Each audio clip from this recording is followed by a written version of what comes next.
안녕하세요. 아무튼 책장입니다. 오늘은 법정 스님의 수많은 수필 중 너무나 유명한 무소유 부분만 준비해 보았습니다.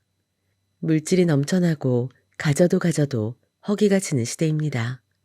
종교가 없는 저에게 이 시대를 살아가는 인간으로서 법정 스님은 어떠한 삶의 방향을 전하고 있는지 무척 기대가 됩니다. 그럼 시작해 보겠습니다. 무소유. 나는 가난한 탁발승이요. 내가 가진 거라고는 물레와 교도소에서 쓰던 밥그릇과 염소젓 한 깡통, 허름한 담요 6장, 수건, 그리고 대단치도 않은 평판, 이것뿐이요. 마하트마 간디가 1931년 9월 런던에서 열린 제2차 원탁회의에 참석하기 위해 가던 도중 마르세유 세관원에게 소지품을 펼쳐 보이면서 한 말이다. K. 클리팔라니가 엮은 간디 어록을 읽다가 이 구절을 보고 나는 몹시 부끄러웠다. 내가 가진 것이 너무 많다고 생각되었기 때문이다. 적어도 지금의 내 분수로는 그렇다. 사실 이 세상에 처음 태어날 때 나는 아무것도 갖고 오지 않았었다.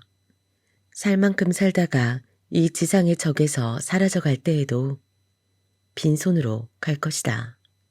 그런데 살다 보니 이것저것 내 몫이 생기게 되었다. 물론 일상에 소용되는 물건들이라고 할 수도 있다.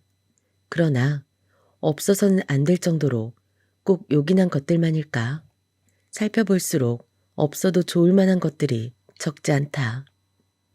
우리들이 필요에 의해서 물건을 갖게 되지만 때로는 그 물건 때문에 적잖이 마음이 쓰이게 된다. 그러니까 무엇인가를 갖는다는 것은 다른 한편 무엇인가에 얽매인다는 뜻이다. 필요에 따라 가졌던 것이 도리어 우리를 부자유하게 얽어맨다고 할 때 주객이 전도되어 우리는 가짐을 당하게 된다. 그러므로 많이 갖고 있다는 것은 흔히 자랑거리로 되어 있지만 그만큼 많이 얽혀 있다는 측면도 동시에 지니고 있다. 나는 지난해 여름까지 난초 2분을 정성스레 정말 정성을 다해 길렀었다. 3년 전 거처를 지금의 달의 헌으로 옮겨왔을 때 어떤 스님이 우리 방으로 보내준 것이다. 혼자 사는 거처라 살아있는 생물이라고는 나하고 그 애들뿐이었다. 그 애들을 위해 관계서적을 구해다 읽었고 그 애들의 건강을 위해 하이포넥스인가 하는 비료를 구해오기도 했었다. 여름철이면 서늘한 그늘을 찾아 자리를 옮겨 주어야 했고 겨울에는 그 애들을 위해 실내 온도를 내리곤 했다. 이런 정성을 일찍이 부모에게 바쳤더라면 아마 효자 소리를 듣고도 남았을 것이다. 이렇듯 애지중지 가꾼 보람으로 이른 봄이면 은은한 향기와 함께 연두빛 꽃을 피워 나를 설레게 했고 잎은 초승달처럼 항시 청청했었다. 우리 달의 헌을 찾아온 사람마다 싱싱한 난초를 보고 한결같이 좋아라 했다. 지난해 여름 장마가 갠 어느 날 봉선사로 운헌오사를 뵈러 간 일이 있었다. 한낮이 되자 장마에 갇혔던 햇볕이 눈부시게 쏟아져 내리고 앞 개울물 소리에 어울려 숲속에서는 매미들이 있는 대로 목청을 돋우었다. 아차, 그제서야 문득 생각이 난 것이다.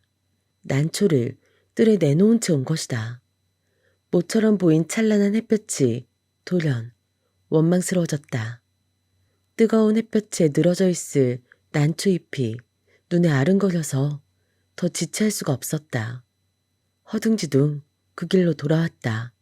아니나 다를까 잎은 축 늘어져 있었다. 안타까워하며 샘물을 길어다 축여주고 했더니 겨우 고개를 들었다. 하지만 어딘지 생생한 기운이 빠져나간 것 같았다. 나는 이때 온몸으로 그리고 마음속으로 절절히 느끼게 되었다. 집착이 괴로움인 것을. 그렇다. 나는 난초에게 너무 집념한 것이다. 이 집착에서 벗어나야겠다고 결심했다. 난을 가꾸면서는 산철에도 나그네 길을 떠나지 못한 채 꼼짝을 못했다. 밖에 볼 일이 있어 잠시 방을 비울 때면 환기가 되도록 들창문을 조금 열어놓아야 했고, 분을 내놓은 채 나가다가 뒤미처 생각하고는 되돌아와 들여놓고 나간 적도 한두 번이 아니었다. 그것은 정말 지독한 집착이었다. 며칠 후 난초처럼 말이 없는 친구가 놀러왔기에 선뜻 그의 품에 분을 안겨주었다. 비로소 나는 얽매임에서 벗어난 것이다. 날아갈 듯 홀가분한 해방감. 3년 가까이 지낸 유정을 떠나보냈는데도 서운하고 허전함보다 홀가분한 마음이 앞섰다. 이때부터 나는 하루 한 가지씩 버려야겠다고 스스로 다짐을 했다.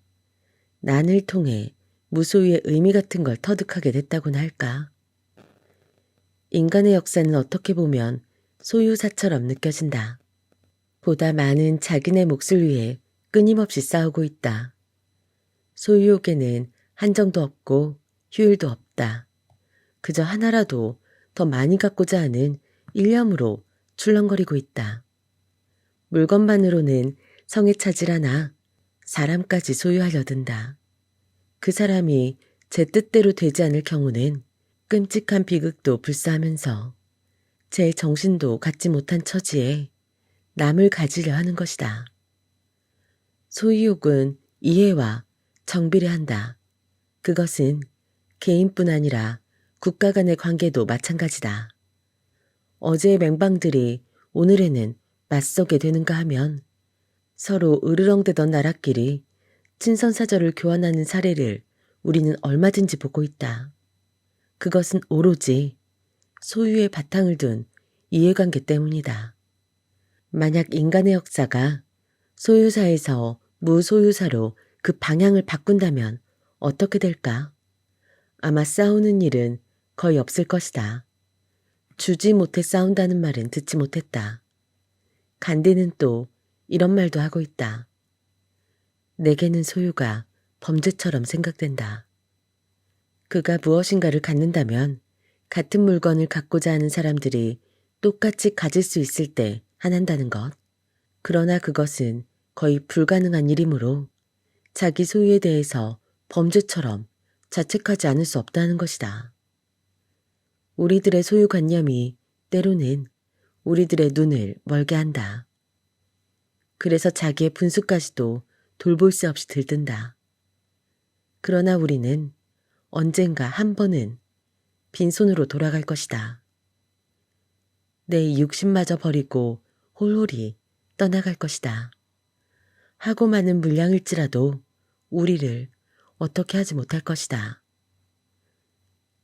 크게 버리는 사람만이 크게 얻을 수 있다는 말이 있다. 물건으로 인해 마음을 상하고 있는 사람에게는 한 번쯤 생각해 볼 말씀이다. 아무것도 갖지 않을 때 비로소 온 세상을 갖게 된다는 것은 무소유의 또 다른 의미이다. 여기까지 법정스님의 무소유였습니다. 수필의 내용 중에 무소유 부분만 읽어드렸는데요. 시간을 두고 다른 내용도 계속 소개해드리겠습니다. 들어주셔서 고맙습니다.